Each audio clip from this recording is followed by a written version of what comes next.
Mbotela bino balandi ya magazine wa basango bino obozili bakomala mukolanda biso na ville province ya Kinshasa bino bokolanda biso na nzela ya YouTube na États-Unis d'Amérique na Canada na Europe pe na Asie et puis bino bokolanda biso na Lubumbashi na fesi bino mbote pe bolandi bolamu ya mission na biso lelo tozali koyamba président ya ONGD Vemdi ou Kamamara président Union Lucé Petro Yamba président ya national ya droit de l'homme mwana mboka Beni Lubula oyo tokosolona bango na mambi matali misala oyo oitukoleka na ville province ya Kinshasa nani apesaki ordre ya kopanza batu na balabala ya kobenga na batu oyo bakoteka tout au long ya ba boulevard ya ba avenue na biso parce que ba wenze ezalaka te nani apesaki loi anani mitindo ya kopanza bango parce que to mona ki ba image otolakisaki pe otolakisa bino ndenge ba mama ba ko regretter mbongo na bango mutumso na capital na eza ya 10 000 francs congolais o ateka mapa muso ateka nguba ya 15 000 francs bopanzi yango la police azwi mbongo azwi même na ba biloko ba image ezali ba kena yango balobi gouverneur ndem tapesaki autorisation na ba panza ba buka biloko ya batu alors gouverneur côté na epe awanga na lobi na tindaki bango te nani akozomba nani na yango tokosolola batu batali droit de l'homme est-ce que na makambo basala ki wana ba violer droit de l'homme oyo chef de l'état Butumo mwana mboka Félix Tshisekedi akoloba ko respecter moto soki o violer loi yebara que okuta na pena loi ya Congo démocratique na rigueur na yango. Bonjour président Lucé. Oui, bonjour monsieur journaliste. Bonne santé. Non toza kitoko. Bonjour président Beni. Oui, bonjour monsieur le journaliste. Vous allez bien? C'est Yali Malam. Voilà, vous allez Malamou Kassiville province de Kinshasa avec président Lucé de Torobanda, to salaki émission nayo na mamo Italie assentiment n'ingote koleka. Et botali message ya gouverneur à travers vice-gouverneur na ye o ya lobby yende bango ndete batindaki ba policier ba panza biloko ya kobenga na tantôt bana mboko batekaka tout au long la ba avenue na ba boulevard et bo yambi message wana ndenge ni bon message wana pona biso to yambi yango penza na bolamu te parce que bosembo ezali te. Dans le sens que ceux qui m'ont conduit à Ngumba Kinshasa lobby kayebi yangote, je crois que tout mon réaction à mon côté à part naie na biloko ya bato ye bungi o ye baby bato ba perdre capital na bango soit ko interpeller policier à mon côté o ya buki biloko ya bato ke pour nani no sala ki eloko wana te ça prouve que décision wana e utaki pa inaye. Parce que nalanda ki message ou pesami aza kolobakete et aza contre marché pirate. Alors suite ya marché pirate, c'est après réaction oyo ba policier ba buki ba bebisi biloko ya batunde na moni lettre moko na émission Ndeko Flavien oyo gouverneur a pesi 15 jours et puis a outi konomé les 3 directeurs cabinet na ye pour na kolobakete azali contre marché pirate. Je ne crois pas que c'est la vérité parce que comment fait-il que événement il est qui et salami bato ba perdre biloko ba maman na baleli baza ba responsable tant mutwaza en capital à $50 a exposé biloko na bobuki nyonso ekei nani akozongisa tozali contre décision na yete mais tozali kolakisa ke soki azali mukonzi ndenge nini esengeli kosala musala vis-à-vis na peuple parce que bato wana dépend de ça. Bazo vivre sur ça. La fois passée dans l'obaki na émission na yo 80% ya quinoa bazo vivre na balabala. Biso ba ONG, nous avons quand même fourni des efforts pour na ko maîtriser ba jeune bazalaki bakuluna. To maîtriser bango et puis ba mususu to pesa ki bango mwa makoki po ba débriller parce que misale ezalité. Ces jeunes-là se sont mis na kolukaka kozaka ba difan po bakalaka batu na ba kwente makambo ba insécurité ezalate. Alors, est-ce que kobenga na bango basi bazu déjà décision moko boye balukeli bango isika nini parce que ceux qui obengani bango ebisi bango na longoli bango awa na tinde bino place tel. Alors quand tu vas seulement dire que na longoli bango po bazonga na ndako. Mais aux moments que nos gouverneurs de Sunga Bango, on débattait car on a balabala baza exposé na ba problème ya lolenge na lolenge mbula tanto suke beti mutu kaso wo leke wo ramasser mutu ko teka na balabala monte ke fuba longo na balabala président. Ndeko makambo zolo ba wana ezali fondé te. Parce que ça fait des années, même dans les pays mususu ya loko ya Afrique na otaki ko ebisa na émission elekaki ke batu bazali na balabala. Et sengela ki na ye encadrer seulement batu wana. Encadrer ba ndenge ni. Tozana ba stratégie ezali ebele. Peut-être moyen ya kuitale yango ezali te, mais avec le temps tokosala po ke batu wana ce qui devait d'abord faire ezali nini. Pona batu nyonso bazali na balabala, il y a des gens bazali na mikanda. Basomba mikanda na ba commune, basomba mikanda na hôtel de ville. Il fallait commencer par identifier ces gens-là. Abandi na ko identifier bango, banani bazali na mikanda, ba bazali na mikanda te. Et puis batali esika bato wana batie, ezali pembeni na balabala ou bien bazongisa bango na quelques mètres pour que bazala pe exposer na danger te. Ce n'est pas que koya ko banda ko détruire ko baby ça je suis contre. Ezali côté la même vision ya chef de l'État. Côté la vision chef de l'État parce que nous chef de l'État parle ezali a rejoindre meeting de pas ya nani ya président de la République. Bon moni président tout ça là déjà réunion na ba gouverneur nyonso nani atelier na ba gouverneur a pesi bango ba instruction. Alors bango peut ba respecter hiérarchie na bango. Mais ces journalistes ceux que lobi bongo ngai nazali na vie moko na yote parce que chef de l'État parle d'état de droit, il parle de la liberté de tout citoyen congolais na kati ya mabele na ye. C'est congolais. Est-ce que bapesi bango misala baboyi? Balukeli bango bisika bakokende koluka mbongo baboyi? Soki otongeli bango esika. Mema bango toza na problème na yote? Soki olukeli bango musala, toza d'accord? Est-ce que priorité na ville à Kinshasa yango wana? Baza exposé tala ba tenal ba carnevani ba terrasse nyonso na ville ya Kinshasa. Ngungi o emati Kinshasa ba betelinga lisolo muto asekise nga bingungi moko auti na poto aye ko retrouver place ya bien na Kinshasa. O ya komi ko tia bato malade. Pona nini salité leki? Il faut ba cuire nano ba terrasse. C'est ça rendre ville. Quand vous parlez d'assainissement na ebisa ki o la fa passer. Assainissement ezali ko benga na bato te même dictionnaire ezali ko lax assainissement ezali nini ko longola ba mai ya salité o ezali ko bloquer na ba terrasse ko longola yango ko évacuer ba nini wana pour que ville za la propre salité ezala te. Tala lokola lingwala, tala lokola commune à Kinshasa, tala ba commune no mateto ba mindele batikaka, tala ndenge ezali. Mai kangami ba toilette ezali te, tout ça c'est du désordre. Maintenant est-ce que priorité que le peuple s'attend yango wana? Eza ko bakisa nde pasi likolo ya pasi. Sur priorité pour na yo président Luce Rosa la nini pona priorité pour ngai esengeli d'abord ko banda ko tonga bisika esengeli ko tinda batuana. Parce que bazali ko futela ba minerval, bazali ko bokola bana, bazali ko sala makambo ndenge na ndenge. Na o bazali ko sala. Pour ngai priorité, il faut quand vous parlez de villes propres gouverneur a voyajaka, ba autorité ba voyajaka. Ba moni na bamboka mususu, tozi mboka lokola Ethiopie wana. Aéroport même en temps ozo tambola na kati ya ville na bango kozo ide te, bazali na makoki te. Mais pas na biso makambo wana ezali te. Priorité pour ngai esengeli d'abord qu'on négocie pour que batu baya ko investir na Kinshasa apesa bana ya Kinshasa misala, a créer ba emploi, a déboucher ba terrasser à longola banini ba renforcer banini ya ba médical tout consort pour que permettre banana kin bazala bien na ba santé na bango et puis à créer ba ressources pour na biloko ezala bien awa na mboka na Kinshasa parce que Kinshasa est la capitale. Allez-y comprendre même province et l'équipe capitale déjà. Na vie, propriété, na nyonso. Ba ebiso na Katanga kuna bato bazala na balabala te.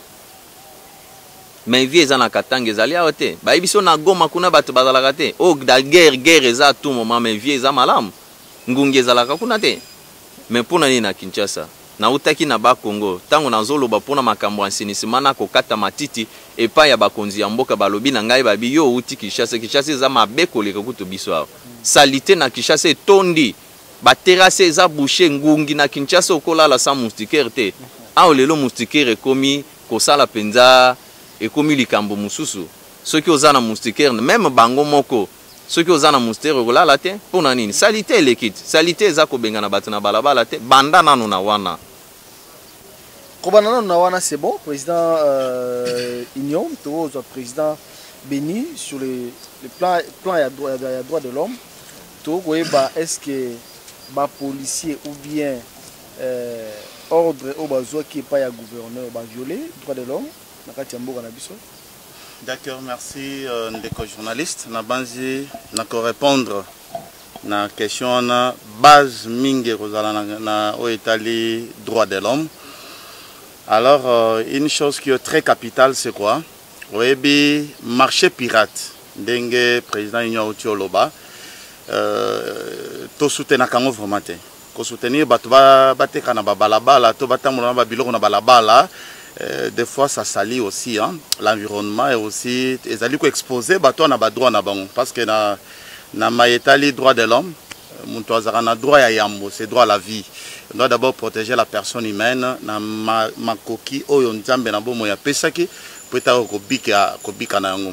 Alors par rapport à exécution mutuno tuningai ba lobby marché pirate lisusu te ba kende ba benga na batu na balabala to ba longola batu na balabala. Je me rappelle na période ya ndeko na biso mwana mboka général Kanyama et bandaka pe bongo o ba lobby to benga na batu nyonso ba marché pirate mais siko lo lenge ba pulusi na biso bazali ko sela musala c'est contre le respect des droits de l'homme. Toke na constitution mboka na biso parce que nous devons respecter d'abord la loi. Nous devons respecter la constitution. Ce qui est policier, tout gouverneur, tout nani, a qu'on respecter la constitution, to éviter mbukani biso tokendo vivre parce que nous devons respecter d'abord la loi, respecter la constitution na biso ne batumuso et respecter. On dit écoutez, le respect bien ordonné commence par soi-même. Nous sommes des Congolais. Cadre la constitution, l'article 60, na beta CT. Article 60 à Constitution Lobiboye. Le respect des droits de l'homme et liberté fondamentale consacrée dans la Constitution. Il y a deux choses. Il y a les droits de la personne humaine et aussi la liberté de cette personne-là. Moutouazan a droit, il faut appeler la liberté à exercer le droit. Constitution Lobi, le respect des droits de l'homme et la liberté consacrée dans la Constitution s'impose au pouvoir public et à toute personne. Quand on parle de l'imposition, mon frère, journaliste, Tikana Ibisayo, droit de l'homme est allé dans la puissance moko oyebo kangangote. Ato lobi to boma bato droit de l'homme nyonso po na batika biso na kimia et aussi mbaté parce que l'homme Dieu l'a créé avec ses droits. On dit les droits sont inhérents. Balobi les droits de l'homme s'imposent. On dit les droits de l'homme sont attachés à la vie de l'homme. C'est-à-dire tout autour de l'homme, il n'y a que le droit pour que l'homme vive mieux. Alors tant que vous comme on a dengue ba policier comme sur terrain, on sent que le droit de la personne humaine est violé. Droit de l'homme est ébélé. Tokena na moi muke. Ba lobby l'article 61 na moi linéa moko na kati kuna ba lobby l'interdiction de la torture. Kanga malobana malamu interdiction de la torture. Traitement cruel, inhumain et dégradant. Zwa siko video wana talisa siko yo zwa mobeko wana pesa bato bazali komona ba comparer est-ce que traitement les cruelté au ba policier bazo manifester na balabala parce que moi je me demande ba policier na biso tambo comme sur terrain azana tenir à la police azana arme azo kende musaneza battre la population na biloko nae ba lobby kende marché pirate za la te bo longola batourana c'est ça le vrai terme bo longola batourana bateka susu na balabala te bazala exposer te mais ce que ton bazo comme sur terrain bazo buka ba mesa ba ça devient une destruction méchante. Bazo beita batu mususu, je vous dis la vérité, donc même moi na koma victime comme mususu na pekisa policier pour nani bozo beita batu boyena fimbu na ba matraka na bazo beita moko ebisinga ozana ni na mboko. Je lui ai dit je suis un être mais la non assistance en personne en danger constitue une infraction et en plus de cela je suis un acteur des droits de l'homme dans ce pays. OK, naza obligé nasa na que droits de l'homme à la protéger. Et en plus de ça, nous allons moniteur et à droit de l'homme.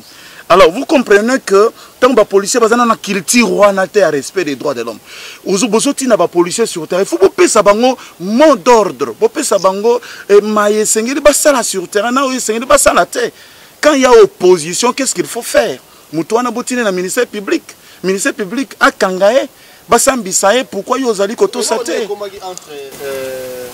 na otiko opi malanu président Loussé non ne komaki entre ba policier na ba ko ba venir de na balabala est-ce que bazalaki averti que non to koya obimisa bitu to koya obenga bino tout au long ba place botika kaka au village de la propre papa na andimité bato wana bayebi eloko te na ye kolanda ndeko Flavien pe alandaki yango na magazine na ye décision wana ye koya sima on a moni lettre moko ezalaki signé le 14 oyo gouverneur atindaki ok batanga yango ezalaki même na chaîne nationale te bato wana bazalaki averti te délai ya 14 jours ya 15 jours que bazongisa bango mwa sima wana ye koya sima déjà bato basi ba perdre et on nous a même appris qu'il y a matete bato batekaka liboso ya commune biloko na bango batekaka nyama ba biloko tout bakundaki biloko na bango na mabele papa est-ce que bato wana na yebisaki o la fois passé bafutaka ba taxe bafutaka maintenant ils ont perdu ces histoires là qui va payer ces choses là ekei kaka pamba capital ekei. C'est là où nous parlons qu'il y a déjà tant des infractions dans Kati ya Makamboana. Pourquoi? Parce que les responsables, les encadrés, les décisions na bango ezali mal données. Ezali mal donné. Quand l'ordre ezali mal donné, tu vois ce que ça fait, les effets yangoana. Mais ceux qui ezali encadrés, on ne peut pas trouver ces histoires-là. Les autorités doivent comprendre que tout Congolais azali na droit ndenge moko na ye. Et bato batindi bango na bisiko wana eza peuple wana. Ils sont là des chefs parce que le peuple existe. Ceux qui peuple bazalité, bango bazalité. Ce n'est pas tant que tozoloba bakantsetoza banguna te. Nous soutenons ba initiative na bango mais oyo izali malamu pour na intérêt ya peuple wana. Mais ceux qui intérêt ezali mabe toko condamner yango. Nous sommes quand même dans état de droit où chacun s'exprime librement. Où peuple wana azali ko s'exprimer librement. Et quand nous trouvons que quelque chose ezali ko tourner malamu te, c'est que ezali ko tourner malamu te. Oui, Malam Ndeko journaliste, Nazali Kopé sa réponse. Elingelo Baboé. Dans le cadre à droit de l'homme, Balobi nul n'est au-dessus de la loi et nul aussi ne censé ignorer la loi. Et Sengelo Yabamibeko pe Otia Yango na Isika. Alors, moi je suis en train de parler sur ce qui est capital. Président Igno Outi Koloba pe Yango. Moi c'est très capital. Tant le droit de l'homme est violé, c'est ça. Quand les droits de la personne humaine est violé, par exemple, quand on torture un civil, que dit la loi? C'est ça. Que dit la loi? Vous allez comprendre que la loi mère, qui est la Constitution, à son article 61, alinéa Mwakatikuna et lobby, que la torture, les traitements cruels, tout est interdit. Et on a une loi, je crois prochainement dans l'émission, Nakoya, na loi wana, oyo. Ezala qui promulgué, je crois, en 2011, Ezali qui interdire toute torture. Balobi, torture est comme un crime. C'est-à-dire, les policiers robeta mutata mbata, policiers ne sengelia kangama. So ba kangiye, ba sambisiye, ba trouver ka torturant qui abeta ki mutumbata, faut pas condamner, c'est ce que dit la loi. Maintenant, l'olenge oyo bazali ko sala na ville de Kinshasa. Kozwa ba mesa, kozwa ba kwanga mama moko la muki 4 heures, azana bana tangi saka na classe. Abimi 4 heures pour nateka kwanga na ye. C'est un droit aussi. Malgré ba pekisi marché pirate, mais maman na ekoteka, c'est un droit. Boye bo pekisi bo la ki sa place ina okende koteka po etazo boko la bana. Il n'y a pas du travail. Moussa les ate ba énervé peuple te. Oyebi, il y a eu un temps, hein, de rejoindre sayo. Il y a eu un moment oyo batumnyu so ndai ko so mabanga na bango dirigé vers le président ex-président oyo Kabila oyo uti koleka. C'est un monsieur terrible, et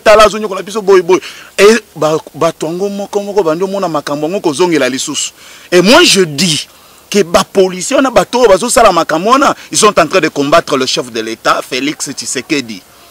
il faut que fongola misu na makambo wana parce que makambo yo peuple azaki kolela e bando lelisa peuple ezongi lisusu mama lungwe 5 heures na ndaku na na mwa kwanga ateka pona tangisa bana na classe baye bazui kwanga na babotoli yango bazui mesa batumbi omemie wapi olakisie nini akokufa ndenge makambo esalama na Tunisie oyo babotola biloko étudiant wana étudiant monique babotoli nga biloko nakokende wapi qu'est-ce que je ferais dans la vie mieux vaut na kufa azwa essence atia na nzoto mitumba a musique ça peuple se révolté bakeiti boyi makambo esalama na nini alors exemple bongo atana katanga je salue le maire de la ville parce qu'il ne savait pas faire parce que vous savez que dans notre pays nous avons pris la décision toute la ligue nous sommes toute une ligue nous allons vraiment accompagner le chef de l'État à réussir la mission parce que azali kotia droit de l'homme liboso c'est ça la réussite d'un pays.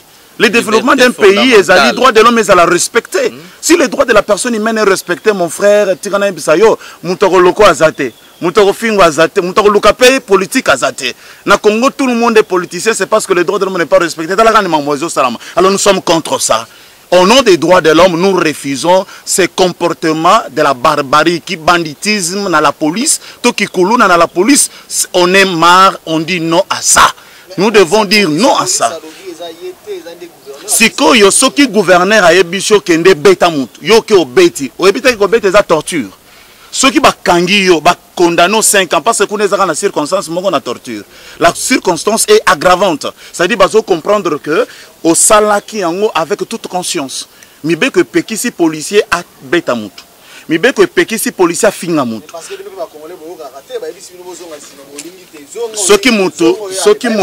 soki mutu aboyi azonga sima et c'est lui ko beta papa est-ce que le policier a demandé na mutu azonga na sima non alors basenga ki pe na batu bozonga sima basengi na banani bazonga na sima ozwa ki bilili wana na caméra na yo yo monaki place ba yibisi mutu zonga sima ou bien ba yeba bandi ko buka ko botola mutu avandi ayuke ka mupepe ba yeba tomboli biloko ba bandi ko be est-ce que ba yibisi azonga ba yibisi te